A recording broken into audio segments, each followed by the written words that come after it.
Lectura del libro, La personalidad creadora. Técnicas psicológicas y liberación interior. Por Antonio Blay. Capítulo 22. Los elementos positivos de nuestra personalidad. Creo que será útil aquí una recapitulación de cuanto llevamos dicho acerca de los elementos positivos que constituyen nuestra personalidad, ya que en último término son estos elementos los que han de constituir el apoyo básico y estable de nuestra mente para percibir y expresar en todo instante nuestra verdadera naturaleza. Al hacer hincapié en estos elementos positivos de que disponemos para empezar nuestro trabajo, no apelamos a ninguna autosugestión, sino que nos limitamos a hacer uso de lo que constituye nuestro patrimonio natural en su aspecto intrínseco, aparte de toda comparación. Quiero decir que partimos de algo que es nuestro, y de lo cual, en un momento determinado, empezamos a ser conscientes. Esta toma de conciencia en conjunto, que viene a ser una especie de inventario íntimo de nuestro haber psíquico, nos hará tener una visión más exacta y compendiada de la riqueza de que disponemos y adoptar una actitud francamente optimista y positiva, porque, aun en el peor de los casos, nuestro patrimonio psíquico sigue siendo algo real y de considerable valor. Cada uno de los niveles de nuestra personalidad es una fuente de energía positiva, porque son niveles reales, niveles de vida que existen dentro de nuestra constitución psicofísica, seamos o no conscientes de ello. Por lo tanto, examinemos en cada uno de los niveles de la personalidad cuáles son nuestros elementos positivos. Nivel instintivo vital. Se trata aquí de tomar conciencia de nuestra energía biológica. En el nivel físico el cuerpo es solo el resultado pasivo de unas fuerzas que lo hacen funcionar, o el instrumento de expresión de estas fuerzas. En una palabra, el cuerpo es la cristalización de una vida vegetativa. El elemento positivo en que nos hemos de apoyar es, pues, la fuerza y energía propia de este nivel instintivo vital. ¿Cómo? Tomando conciencia de esta energía. Para ello, en primer lugar, sintiendo nuestro propio cuerpo. Dejarnos llenar de la sensación de que todo el cuerpo y cada uno de sus miembros son nuestros. Nuestro nivel instintivo vital es una fuente espléndida, magnífica de energía. Una parte ya la vivimos cuando respiramos, nos movemos y realizamos todas las funciones biológicas y otra parte queda almacenada y latente y surge solo en momentos solemnes, extraordinarios. El mal está en que nosotros no nos aprovechamos ni de una ni de otra en lo que respecta a su integración en nuestra conciencia. Gracias a esta energía funciona el corazón, respiramos, es estimulado el cerebro, y todo nuestro cuerpo es un mundo de actividad biológica, pero nosotros nunca tomamos directamente conciencia de esta energía, porque nuestra mente consciente está siempre ocupada pensando en los asuntos más dispares y vive constantemente alejada de este nivel instintivo vital, olvidando sintonizar con la energía biológica.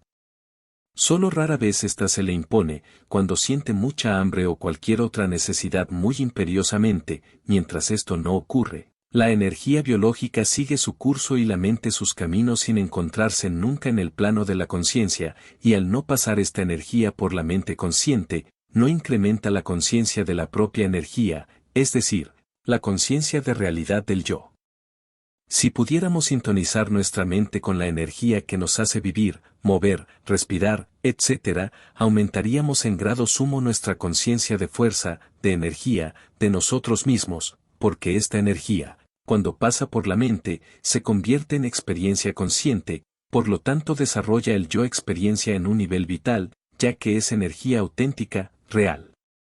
Así pues, sin la menor duda, aprender a abrir la mente y sincronizarla con nuestros procesos biológicos es ensanchar, consolidar, reforzar en grado creciente nuestra conciencia general de nosotros mismos, lo que nos proporcionará una noción de seguridad, de fuerza, de potencia, muy interesante.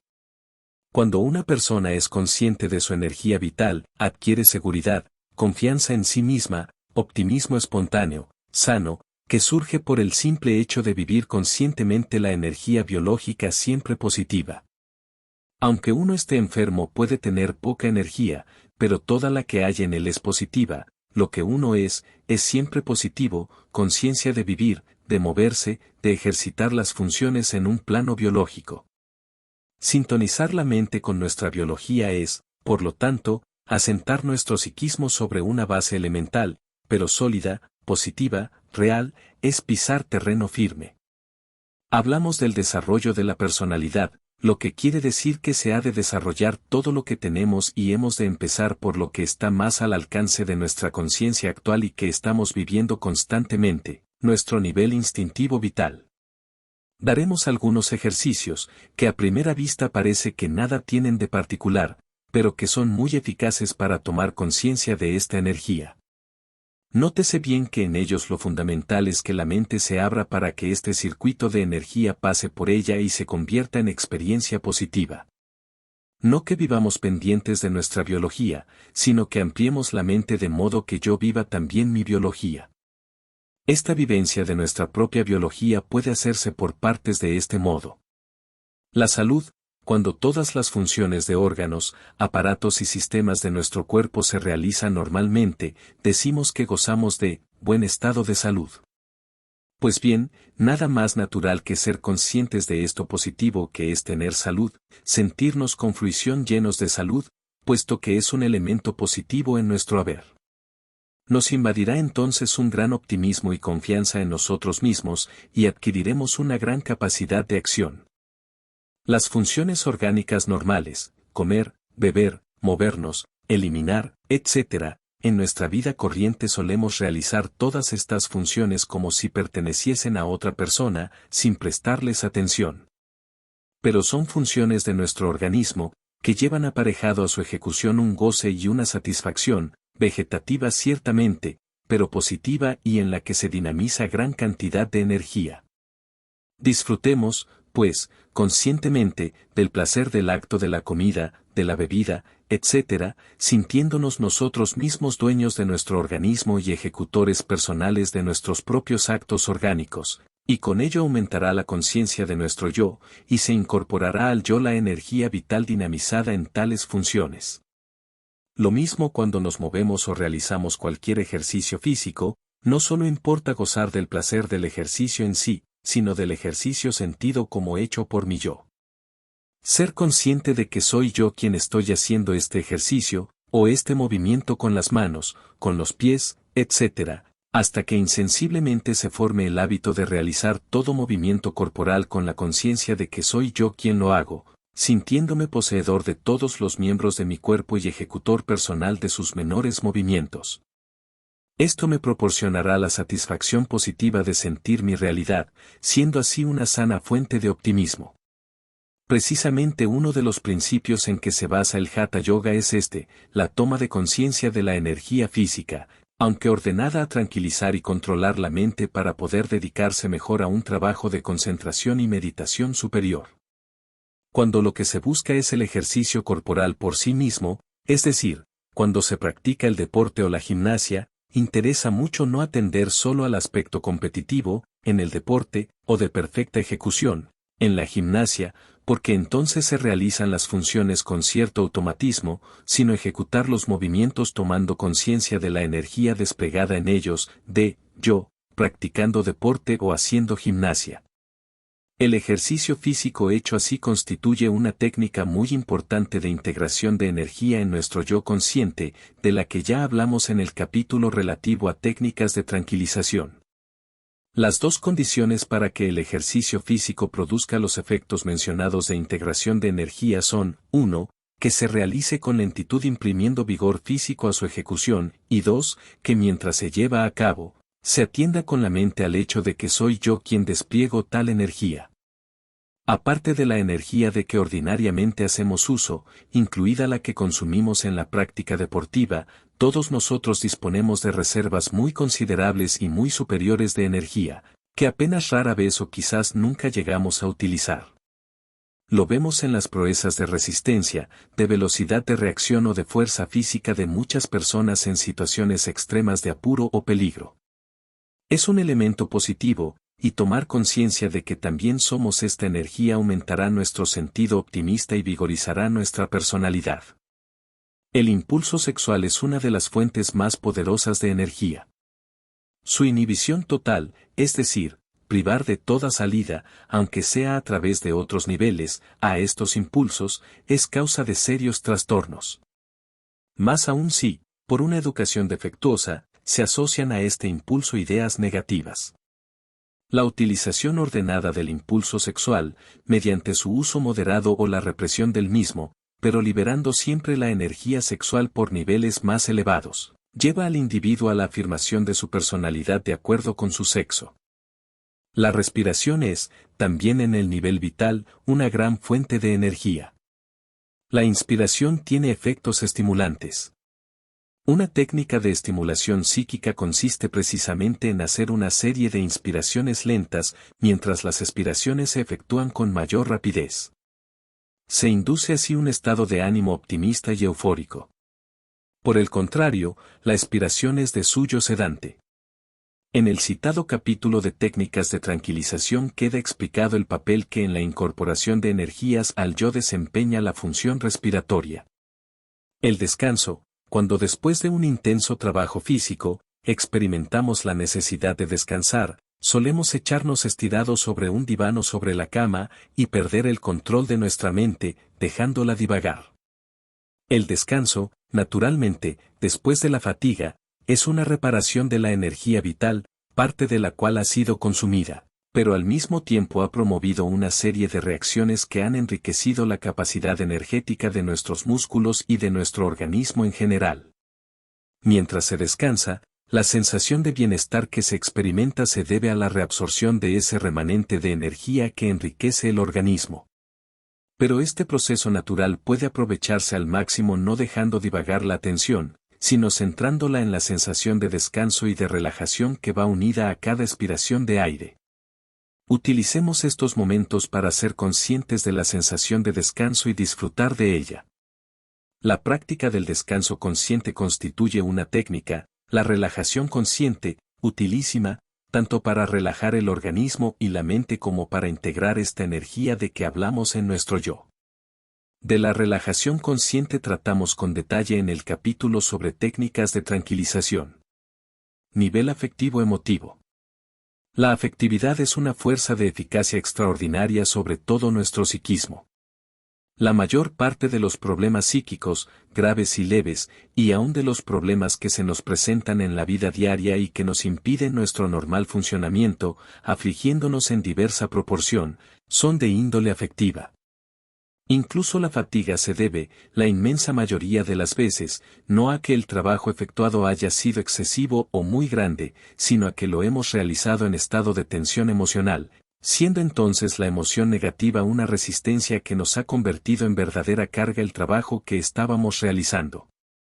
Por el contrario, la positiva actúa como estimulante de nuestra productividad, aumentando el rendimiento general de nuestras facultades y alejando el umbral de la fatiga. En este nivel interesa, por lo tanto, realizar un doble trabajo: 1. Neutralizar las emociones negativas y 2. Desarrollar las positivas. Primero, neutralizar las emociones negativas. A este objeto conviene practicar cualquiera de las técnicas que hemos explicado en el capítulo sobre técnicas de transformación, al que remitimos al lector. Baste aquí enumerarlas, son las siguientes: recreo, técnica del sobreesfuerzo, psicoanálisis, vida espiritual.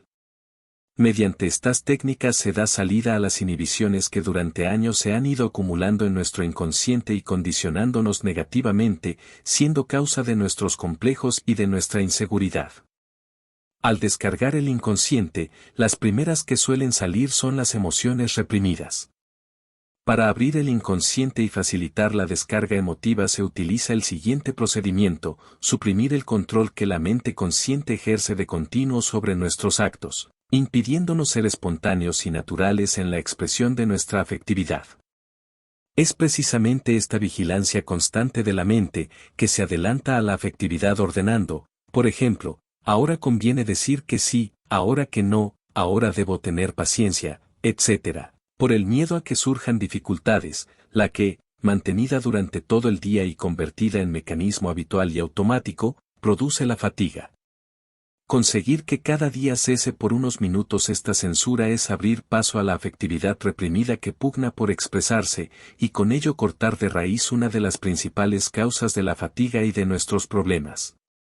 Aparte de este medio directo de descarga de las emociones negativas, estas pueden ser neutralizadas indirectamente, introduciendo en nuestro inconsciente condicionamientos positivos contrarios a los negativos. Este procedimiento queda también explicado en el capítulo, las ideas erróneas o negativas, su neutralización, y es una técnica que llamamos autocondicionamiento positivo. Se trata de la autosugestión dirigida a voluntad por uno mismo. Se practica así: primero se representan los estados que uno quiere adquirir, evocándolos hasta tener una clara actualización de los mismos en la mente, y se toma conciencia de que estos estados están en uno, puesto que es capaz de evocarlos. Entonces se procura mantenerlos el máximo de tiempo posible en la mente hasta poder ser consciente de que tal estado de energía, por ejemplo, está en mí, la energía la siento yo, soy yo. Luego viene la práctica en la vida diaria, que consiste en adoptar la actitud óptima por propia voluntad, como si uno la tuviera ya desarrollada, es decir, aprender a actuar como si uno fuera ya como quiere ser. El cultivar esta actitud, de vivir el máximo un estado o una idea, lo que a mí me gustaría vivir siempre, como si ya lo tuviera desarrollado, es el mejor modo y el más directo para desarrollarlo. Y esto porque nosotros estamos viviendo sin dicho estado por creer que no lo tenemos. Ahora bien, en la medida en que adoptemos la actitud mental de tener tal estado o cualidad, y aprendamos a repetirlo una y otra vez, se formará en nosotros el hábito de ese estado, que es lo único que nos faltaba para poseerlo, pues la capacidad ya la teníamos, puesto que si no, no hubiéramos sido capaces de reconocerlo. Segundo, cultivar las emociones positivas. La segunda parte del trabajo en el nivel afectivo-emocional es cultivar las emociones y sentimientos positivos, sin depender del ambiente externo. Nos detendremos algo más en este punto, por no estar tratado en ninguna otra parte del libro. Proponemos como algo de resultados maravillosos el cultivo de las emociones positivas, tanto para contrarrestar las negativas, como para adquirir una actitud positiva habitual que nos evite multitud de problemas afectivos y sea una fuente perenne de satisfacción interior. Debemos darnos cuenta de que los sentimientos son elementos positivos que tenemos en nuestras manos y que dependen de nosotros mucho más que de las circunstancias. Habremos observado que cuando estamos de buen humor, todo lo hacemos con gusto y nos sentimos bien. El buen humor, la buena voluntad, el optimismo, el afecto sincero hacia los demás, es algo que podemos aprender a cultivar, algo positivo que es nuestro, porque brota de nosotros. Puedo estar alegre aunque las cosas no me vayan bien, porque yo, interiormente, soy capacidad de alegría, independientemente de las cosas, aunque los demás no me pongan buena cara, porque yo soy capacidad de estimación, de interés hacia los demás. Para ello no hemos de apoyarnos fuera, sino en nuestra autónoma determinación de vivir así, funcionando por propia iniciativa, hagan lo que hagan los demás. Naturalmente, para entrenarnos en el cultivo de emociones positivas es conveniente escoger temporadas o días en que no haya situaciones adversas que nos inclinen al mal humor, porque así nos resultará mucho más fácil esta práctica y nos iremos situando en condiciones de poder vivir de este modo luego, aunque las circunstancias sean externamente adversas. Suele causar extrañeza que propugnemos estar alegres por más que haya motivos para sentirnos afectados de mal humor o de dolor íntimo. Sin embargo, bien mirado, es lo más correcto que podemos hacer. Es muy natural que los acontecimientos adversos de nuestra vida nos hagan reaccionar con sentimientos dolorosos, pero, independientemente de esta reacción y al mismo tiempo que ella, puede y debe subsistir una actitud de entusiasmo general, como postura positiva ante la vida, de modo que aquel hecho no desbarate todo nuestro interior. Son dos niveles distintos. Lo que se ejercita por propia voluntad hace trabajar niveles más profundos que lo que nos viene impuesto por las circunstancias. Todos tendremos en nuestra experiencia personal días en los que nos hemos sentido llenos de alegría, y una disputa o un percance cualquiera que nos ocurre deja en nuestro ánimo cierto malestar o nos causa un dolor físico o moral. No obstante, ambas emociones de alegría y de dolor han coexistido, dominando como fondo general la positiva. No son, pues, incompatibles. Esto es lo que propugnamos aquí, pero hecho de un modo consciente, lo que aumentará los sentimientos positivos haciéndonos vivirlos con un goce mayor. Es especialmente importante que cada uno aprenda a ver en sí mismo cuál es el sentimiento positivo que siente como más importante, no queriendo desarrollarlos todos de golpe, sino apoyándose primero en lo que se considera básico. En uno será el entusiasmo, en otros el interés por la gente, en otros el amor, o la comprensión, o la serenidad ante las diversas situaciones, etc. Son matices todos ellos de los estados positivos de la afectividad, pero con la particularidad de que unos se acomodan más que otros al propio modo de ser. Se trata de aprender a mantener ese estado, sin basarlo en ninguna motivación circunstancial, sino puramente por ser la expresión de sí mismo en el nivel afectivo. Quiero sentir esto porque lo soy y quiero sentir lo que soy, independientemente de cómo me vayan las cosas. Aparte de este cultivo especializado, diríamos, de la afectividad, resulta estupendo que aprovechemos todas las ocasiones que nos brinda el día para expresar emociones positivas, pero de un modo consciente, deliberado, voluntario, porque queremos vivir todas las cosas agradables de cada momento con un corazón abierto y espontáneo. Cuando encontramos un amigo, reaccionar con sincera afectividad, interesándonos de verdad por él, en el contacto ordinario y aparentemente trivial con la gente, conocidos o desconocidos a los que tenemos que dirigirnos o a los que podemos prestar un servicio, mostrar afecto e interés hacia todos, no una farsa de afecto, modelado por los formulismos sociales que llamamos educación, sino hablando y haciendo las cosas con una espontaneidad sincera llena de verdadero afecto e interés, prescindiendo de la reacción de la gente. Si se presta, gastar una broma y disfrutar con ella. Lo mismo si vemos algo bonito o que nos guste y eleve, detenernos a contemplarlo deleitosamente y gozar y sacar el fruto de todas las pequeñas y grandes cosas que nos trae la vida cotidiana. Hacer de nuestros sentidos y de nuestro paso por todos los sitios un medio para entrar en contacto directo con personas y cosas, cordialmente, conscientemente, demostrando simpatía, afecto e interés hacia todos los seres vivientes. El secreto para hacer que nuestra vida sea positiva no está en vivir grandes cosas, sino en vivir bien las pequeñas, en saber vivir cada ocasión en el aspecto mejor que encierra, aprovechar todo lo que hay de belleza, de gracia, de armonía en las criaturas y dejarlo resonar en nuestro interior conscientemente. Cultivar por sistema todo lo que sea agradable. Siempre que hacemos esto estamos afirmando nuestra realidad positiva y además capacitándonos para ayudar a los demás a vivir mejor. Pues hace falta mucha gente que enseñe e irradie buena voluntad, alegría, serenidad, etc., no organizando fiestas en las que se cita una alegría artificial, que hay que pagar y que entonces resulta obligatoria y por lo mismo, con mucha frecuencia, ficticia, sino la verdadera alegría, la alegría profunda de vivir con plenitud todas las cosas de la vida, viviéndonos a nosotros mismos en ellas. Otro ámbito más íntimo para el cultivo de la afectividad es el de la amistad. La expresión más intensa de la afectividad y, por lo tanto, la que constituye para nuestro yo una serie de experiencias profundas positivas que reafirman la conciencia de nuestra personalidad es la vida afectiva que nos pone en contacto con nuestros amigos y especialmente con nuestros familiares. El afecto conyugal cuando es consciente y deliberado, superando reacciones contrarias que puedan darse, lo mismo que el afecto paternal o, en los hijos, el filial. Es un campo que debemos cultivar con esmero y que nos proporcionará las satisfacciones más hondas, consolidando una actitud interior abierta y positiva. No cerrarnos nunca a la expresión afectiva con los amigos y familiares, sino que, incluso cuando notemos en ellos en algunos momentos o aún de continuo una actitud recelosa u hostil, si nosotros, apoyándonos en nuestro interior, demostramos cordial y generosamente nuestro más sincero afecto, gozaremos reafirmándonos en nuestra personalidad abierta y positiva, y con nuestra luz y calor interior cambiaremos fácilmente la actitud de ellos. El cultivo de las emociones positivas, aparte de los efectos mencionados de aumentar la conciencia de nuestra personalidad y de condicionarnos positivamente, produce otros muy beneficiosos. Uno de ellos es el ya citado de disminuir el índice de fatiga.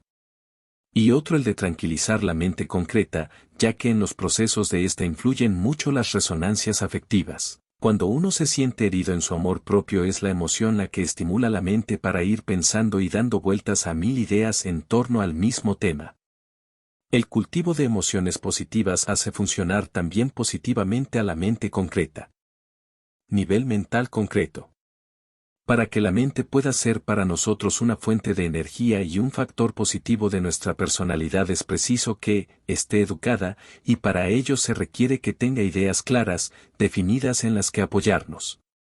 Mucha energía de nuestro interior se pierde debido a que reina en nuestra mente excesiva confusión de ideas que desorganizan nuestro consciente, el elemento unificador de nuestro psiquismo. Unidad de ideas significa unidad de energía, pues la energía sigue siempre el cauce que le abren las ideas.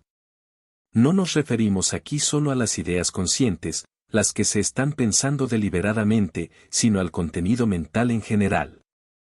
Si uno se acostumbra a tener ideas claras, todo el psiquismo adquiere una gran solidez, mientras que si solo tenemos ideas claras sobre algunos objetos, la vaguedad interior que reina en los demás contenidos de nuestra mente surge a cada momento en nuestro modo de expresarnos y toda nuestra personalidad se contagia de esa falta de unidad.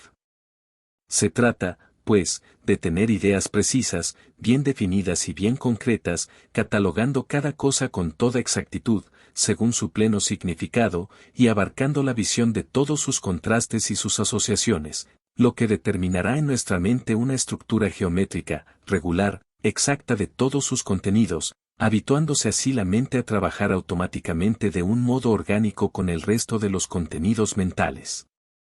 Tenemos muchas ideas, pero generalmente no son claras, porque han ido penetrando sin orden ni concierto, sin estructurarse de un modo orgánico con el resto de los contenidos mentales.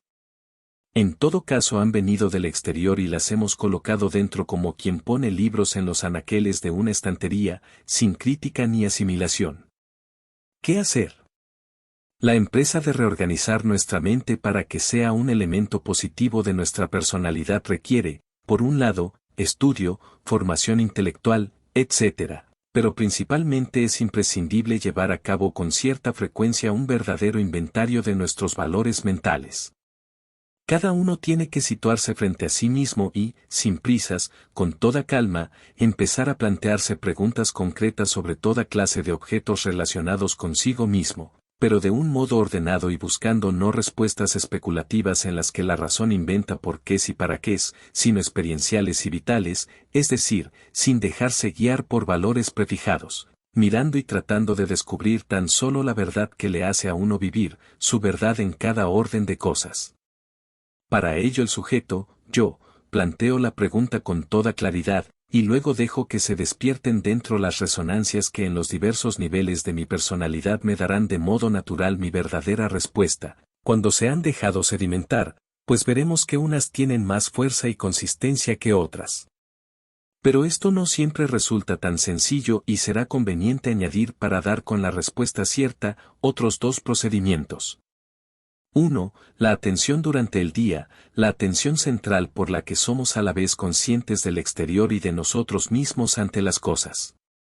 Y otro procedimiento es el ejercicio de retrospección que hemos indicado en otro lugar. Con la ayuda de estas prácticas iremos descubriendo poco a poco cuáles son los verdaderos móviles de nuestra conducta, nuestra verdad, en todos los ámbitos de nuestra vida. Y con toda seguridad nos asombrará ver cuán distintos son de los que nosotros creemos cuando usamos solo la razón, que de ordinario no hace más que mezclar datos ciertos y objetivos con deseos y temores surgidos del inconsciente.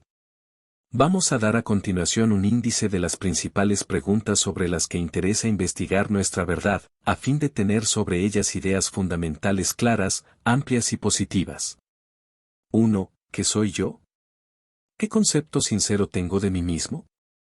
2. ¿Para qué vivo? ¿Cuál ha sido la motivación dominante durante toda mi vida?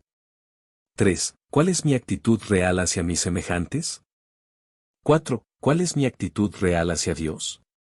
5. ¿Cuál es mi actitud real hacia mi esposa y demás familiares íntimos? 6. ¿Cuál es mi actitud real respecto a mi trabajo o profesión? 7. ¿Cuál es mi verdadero criterio moral? 8. ¿Cuál es mi verdadero criterio social y político? 9. ¿Cuáles son, a mi entender, las 3 o 4 cosas más importantes de mi vida? 10. Respecto al mundo concreto que me rodea, hasta qué punto la percepción y valoración de personas, situaciones y circunstancias es objetiva, justa, imparcial. 11. En cuanto a los conocimientos especializados de mi profesión, hasta qué punto son claros, amplios, suficientes. 12. Respecto a los conocimientos que poseo de cultura general, hasta qué punto tengo evidencia de su veracidad y precisión. Es evidente que un tal cuestionario para ser cabalmente contestado requiere grandes dosis de tiempo, de calma y de sinceridad. Las respuestas no pueden improvisarse, y algunas de ellas pueden requerir meses y hasta años de silenciosa investigación. Ello no tiene demasiada importancia, puesto que de lo que se trata es de orientar el trabajo mental en una dirección constructiva, y es obvio que una reestructuración a fondo de la mente ha de ser una labor de tiempo y de trabajo constante e inteligente. Es preciso encontrar nuestras verdades básicas. Cuando las hallemos, se simplificará nuestra mente de un modo extraordinario y adquiriremos un sentido positivo nuevo en nuestra vida. Ahora necesitamos estar pensando siempre, entonces no, sino solo en el momento en que hayamos de solucionar algo, y aún entonces todo será mucho más fácil. Viviremos habitualmente apoyados en el armazón de ideas básicas y éstas nos llevarán a la solución de todos nuestros problemas por los caminos más breves, como quien se mueve en una red administrativa bien construida. En una empresa, cuando la gerencia está situada de forma que unifica todas las dependencias y, sin moverse de allí, el gerente entra en comunicación con las oficinas, el almacén, contabilidad, etc. Todo resulta cómodo y se ahorra tiempo y dinero. Así es una mente bien organizada. Otra cosa sucede si la gerencia está en un extremo y el gerente ha de trasladarse para cada asunto a lugares alejados, como ocurre cuando la mente no está organizada, ha de trabajar mucho más con exiguos resultados. Cuando nos encontramos en situaciones dudosas, nos desconcertamos y no sabemos cómo proceder. Por ejemplo, vamos por la calle y se nos acerca un pobre para pedirnos una limosna. Enseguida dudamos. Le doy, no le doy, y nos viene al pensamiento una serie de razones en pro y otra en contra. Como me baso en esta serie de razones, no sé qué hacer. Si le doy, tengo después la sensación de que me he dejado engañar, y si no, pienso que he sido excesivamente receloso, cerrado y duro, y me quedo con una insatisfacción. Porque no tengo establecida una actitud básica, relacionada con lo que son valores en la vida. En tal caso, de ella se habría desprendido inmediatamente una resultante clara y decidida, como consecuencia, en el plano de la acción, de mi precisa estructura mental en todos los ámbitos de la vida. Porque de las ideas positivas dimanan las acciones positivas. Merece, pues, la pena que dediquemos algún tiempo a esta labor de revisión en momentos de mucha calma y serenidad, por ejemplo, en días de fiesta cuando no sabemos qué hacer. La acción práctica en la vida. Se trata de aprender a desarrollar una actitud correcta al hacer las cosas. Quiere esto decir que al obrar, en todo cuanto llevemos a cabo, tratemos de desarrollar nuestra capacidad de realizarlo del modo que sentimos como mejor en aquellas circunstancias, adhiriéndonos al sentido de obligación, al deber como imperativo interno, vigilando la mejor oportunidad, volcando toda nuestra capacidad en cada cosa.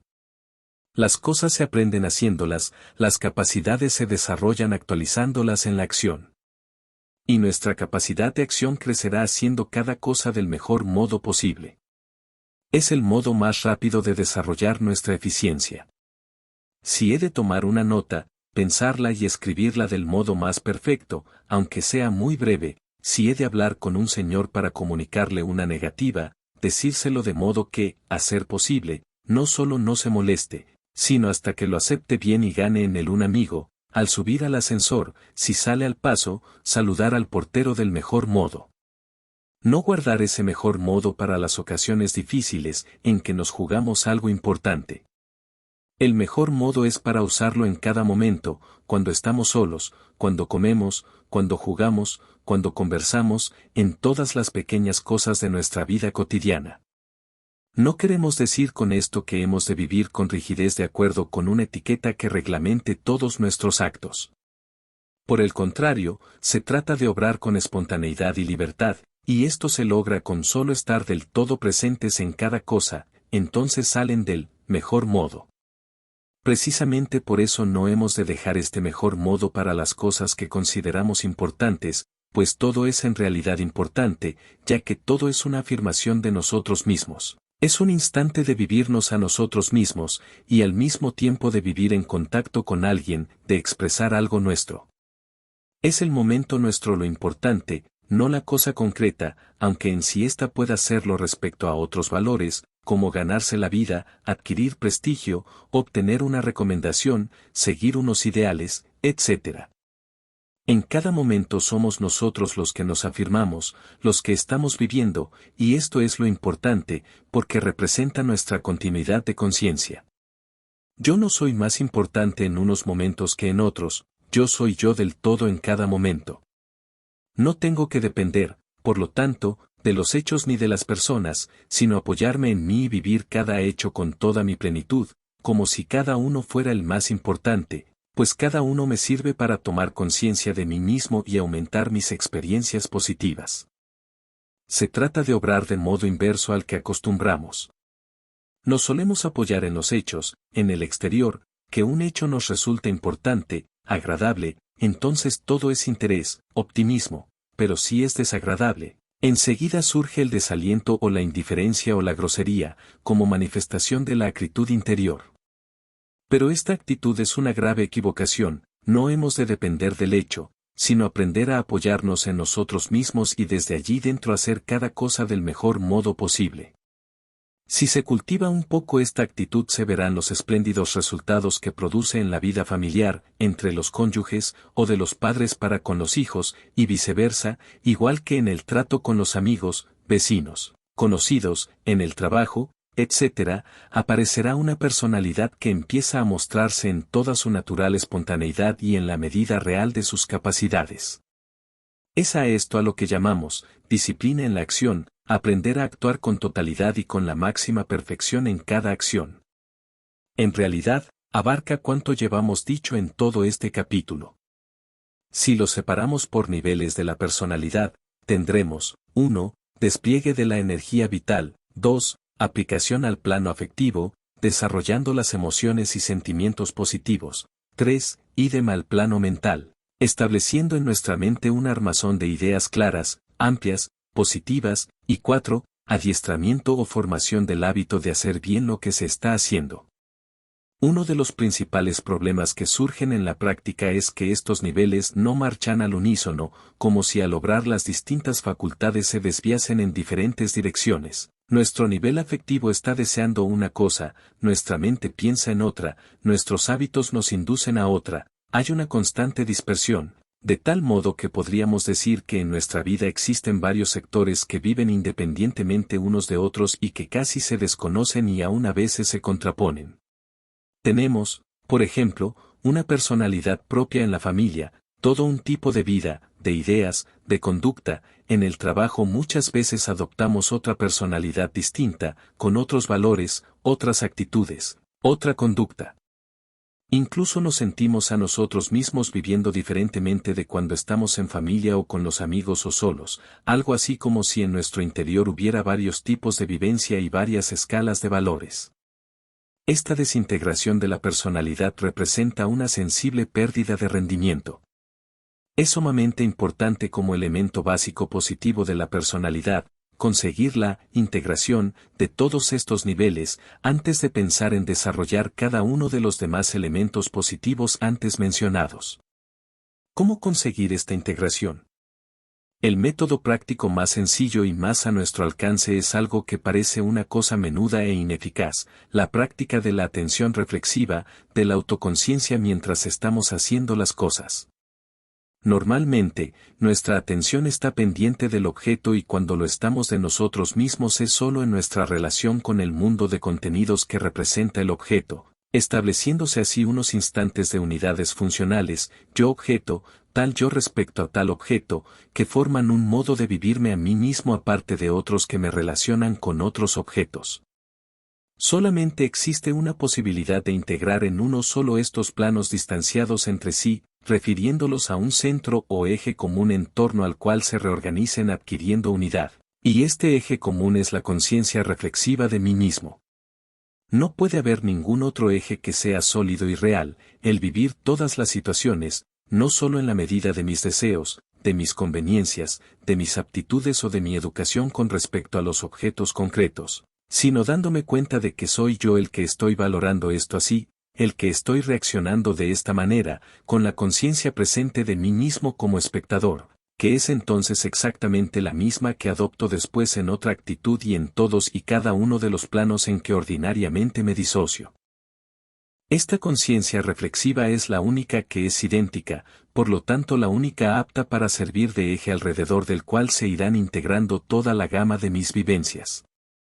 Generalmente, estamos en la idea de que ya vivimos conscientemente con la atención requerida y no nos damos cuenta de hasta qué grado no lo estamos. Enseguida hablaremos del modo que tenemos a mano para constatarlo.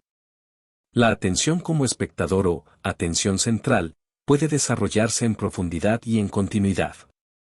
En profundidad, porque es una facultad que puede conducirnos a una vivencia cada vez más profunda de nosotros mismos, más amplia, más sólida, conectando con niveles de energía de mayor densidad y viveza. En este caso se trata de aprender a estar despierto cada vez más adentro con una presencia más total de mí mismo ante el objeto, y esta actitud repetida va produciendo una conciencia más profunda del yo ante las cosas e independientemente de las cosas. En continuidad, cada vez que nos dejamos llevar por el automatismo de la imaginación entorpecemos nuestra conciencia reflexiva y de este modo nuestra atención sufre de continuos altibajos e interrupciones a lo largo del día. Hay un método muy sencillo para ver de forma clara estos lapsos de nuestra atención. Es el ejercicio de retrospección al que en repetidas ocasiones hemos aludido y que explicamos detalladamente en el capítulo 7.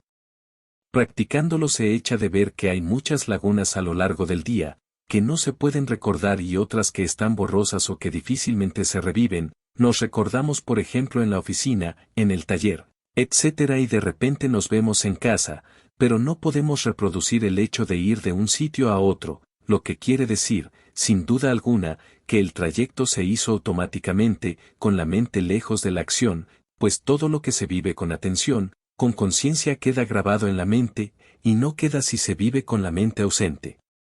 A medida que se practica la atención como espectador a la vez que como actor de lo que uno hace interior y exteriormente, se pueden evocar con mayor facilidad las vivencias interiores.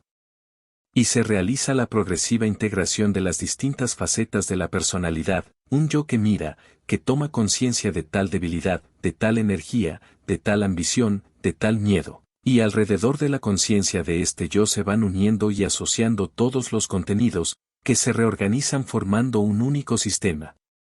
La personalidad adquiere una contextura más compacta, de la que en rigor corresponde a cada individuo cuando se vive a sí mismo, según lo que en realidad es, no de un modo parcial y deficiente, sino acercándose gradualmente a su modo auténtico de ser. Esta práctica de la atención, tan sencilla en apariencia, tiene unos efectos transformadores extraordinarios. El peligro está en que la atención es algo que nos parece fácil y creemos saber practicarla sin mayor esfuerzo, tomándolo por algo baladí y sin otorgarle la importancia que se merece.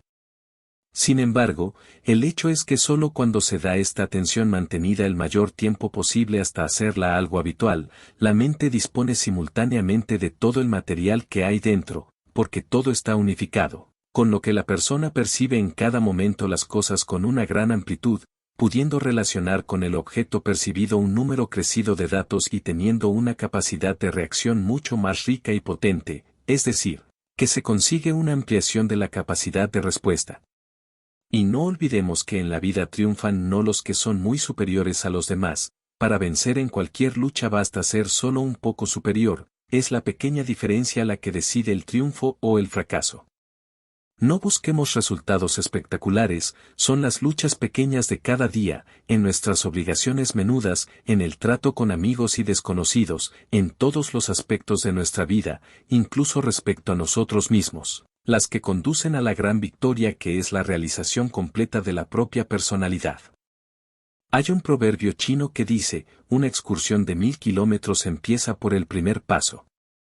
Y como no se pueden recorrer de un solo paso 1000 kilómetros, sino a pasos pequeños, igualmente solo se alcanzará esta victoria dando el primer paso y luego otro y otro en la práctica de la atención central. Nuestra valoración del no-yo.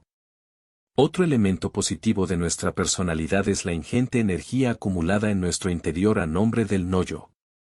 En el capítulo 12, explicamos ampliamente el curioso fenómeno por el que no podemos utilizar una gran parte de nuestra propia energía porque cuando la actualizamos no lo hacemos como nuestra. No vivimos con conciencia personal la energía que sentimos, sino que la vivimos como energía de otros, del exterior, del no-yo. Decíamos entonces que todo cuanto percibimos por nosotros mismos, estados, cualidades, vivencias, aunque lo interpretemos como ajeno, es nuestro también, ya que de no ser así, no podríamos percibirlo.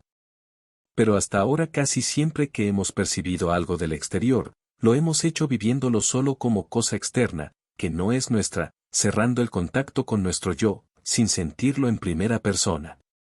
Por eso ha quedado integrado en la imagen que tenemos del mundo, de los demás, esa energía a la que hemos renunciado con el consiguiente perjuicio personal.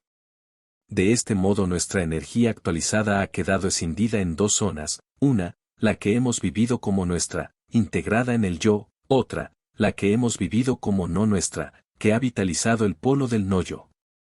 Ahora bien, podemos remediar esta situación, unificando ambos polos, y reforzando nuestro yo con toda la energía acumulada en el no-yo, mediante una técnica de integración, explicada en el capítulo antes citado. No tenemos por qué renunciar a una energía que es nuestra, que forma un importante elemento positivo de nuestra personalidad. Practicando dicha técnica tomaremos conciencia de esa energía. Y en el futuro no seguirá ocurriendo esa escisión de nuestra energía si en todo momento mantenemos la atención central. Niveles superiores de la personalidad. Aparte de los elementos positivos mencionados hasta aquí y de los que debemos tomar conciencia para enriquecer nuestra personalidad, existen otros de un valor mucho más elevado, aunque apenas están desarrollados en la mayoría de las personas, y muchas solo los tienen potencialmente, son los niveles superiores de nuestro psiquismo. No vamos a dedicarles un estudio especial, porque de ellos hablamos con mayor extensión en otros capítulos de este libro. No obstante, tampoco podemos silenciarlos aquí, pues constituyen la más rica y poderosa fuente de energía que posee el hombre, y exigen un lugar privilegiado en esta enumeración de los elementos positivos con que contamos en nuestro interior. Los niveles superiores de la personalidad forman todo un mundo de orden espiritual, pero no por eso menos real y perceptible. Son los siguientes, citados en escala ascendente. 1. Nivel mental superior, sede de la intuición y de las inquietudes de orden metafísico. En él se vive la verdad, la evidencia, la razón de ser de las cosas. 2. El sentimiento estético, fuente de la creación artística, del sentido de la belleza, de la armonía, del equilibrio. 3. Nivel afectivo superior, su cultivo lleva a Dios por medio del amor más puro y constituye la religiosidad, y también une al hombre con sus semejantes y con todas las cosas por el afecto más generoso y altruista. Ahí se vive la conciencia subjetiva del ser en su plenitud, en su unidad. 4. El nivel de la voluntad espiritual, en el que se realiza el ser en tanto que potencia, en tanto que suprema afirmación y de donde dimana toda realidad de lo existente. Estos niveles nos ponen en contacto con las realidades de orden superior y pueden cultivarse hasta tomar conciencia de ellos. Entonces dejan de ser un mundo de especulación y teoría y pasan a ser experiencia que transforma la vida y le confiere un carácter de auténtica creación en cada uno de los actos que el hombre realiza.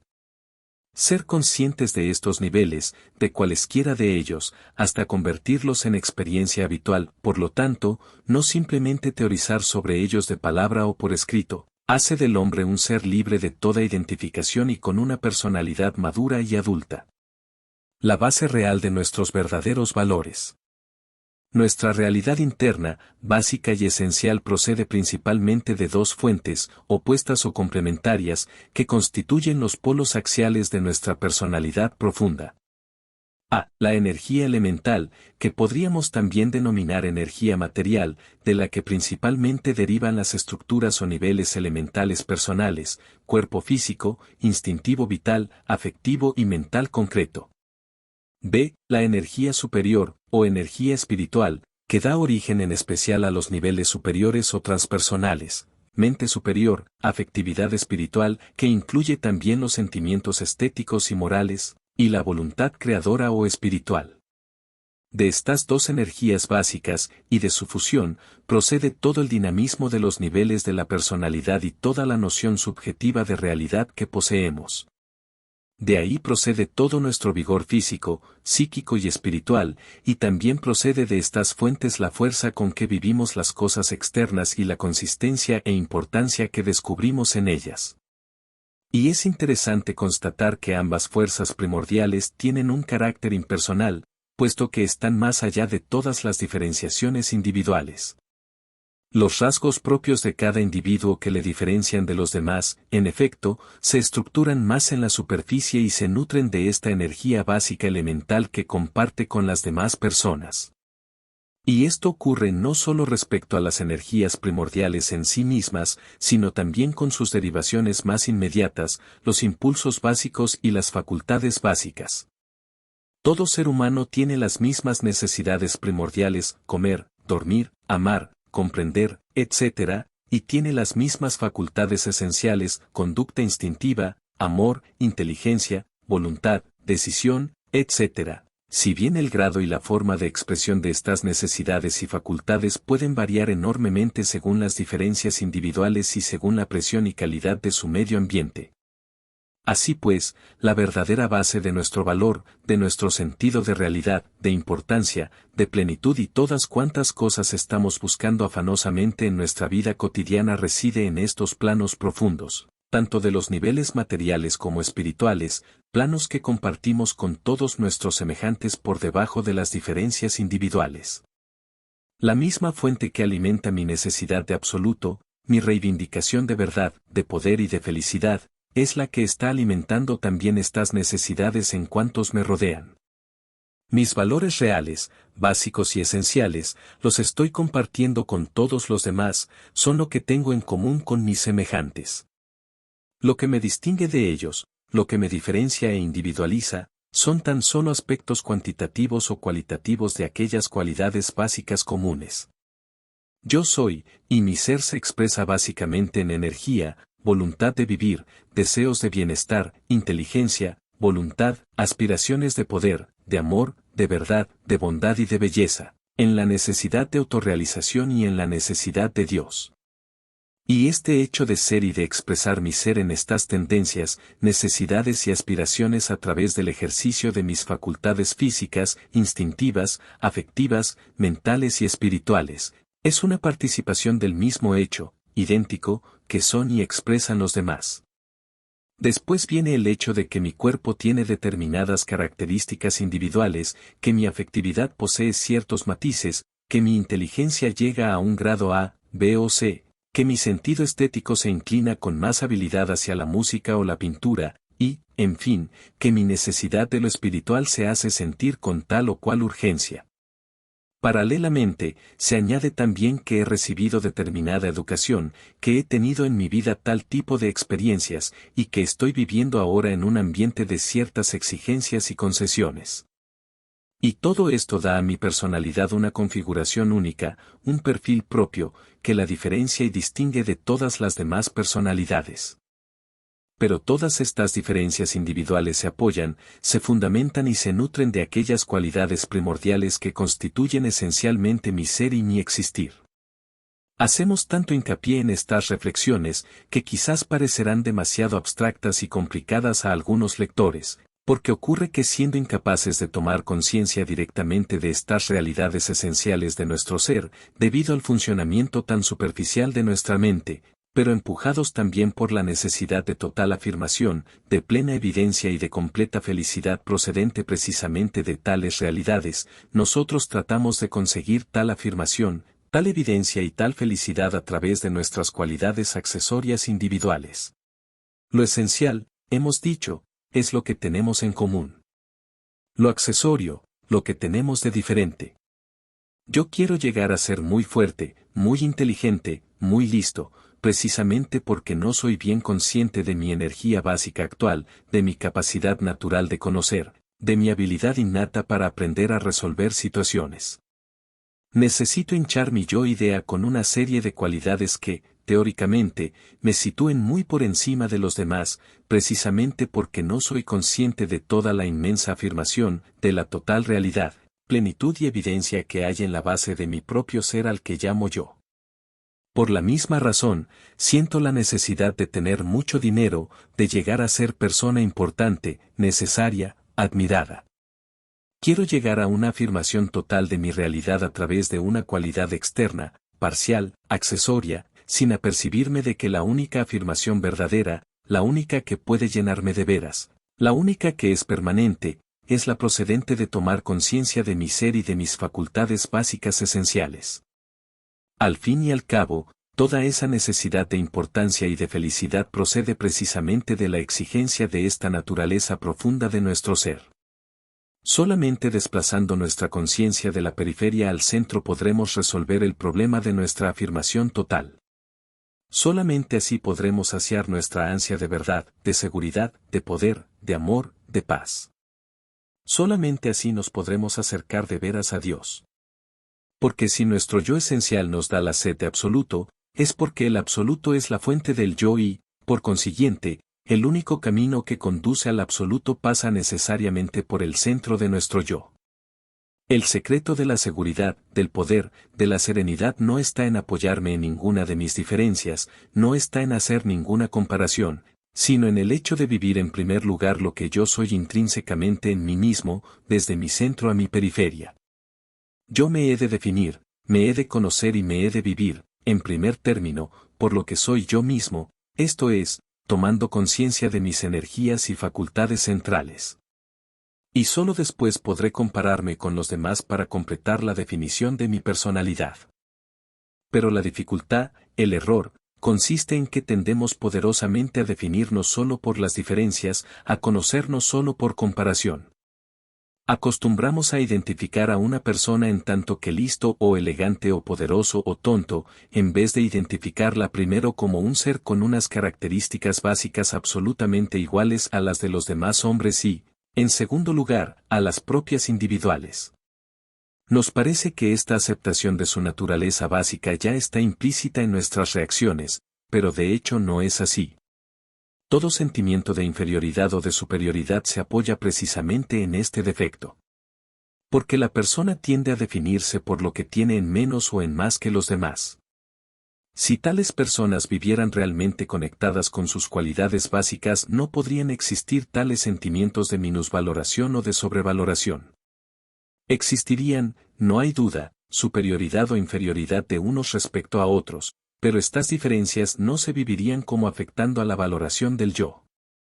No engendrarían aislamiento y separación entre las personas, sino que se vivirían como matices individuales de una sola pertenencia común, como características accidentales de un mismo patrimonio que se comparte con el otro. Puede verse claramente en nuestro modo de reaccionar cuando estamos con verdaderos amigos o cuando convivimos con familiares con quienes nos une un incondicional afecto. Lo que vivimos en primer término en tales casos, es lo que tenemos en común, lo que nos une, y por ello, aceptamos como naturales y sin que afecte para nada a la valoración de nuestro yo cuantas diferencias cualitativas o cuantitativas puedan existir entre nosotros.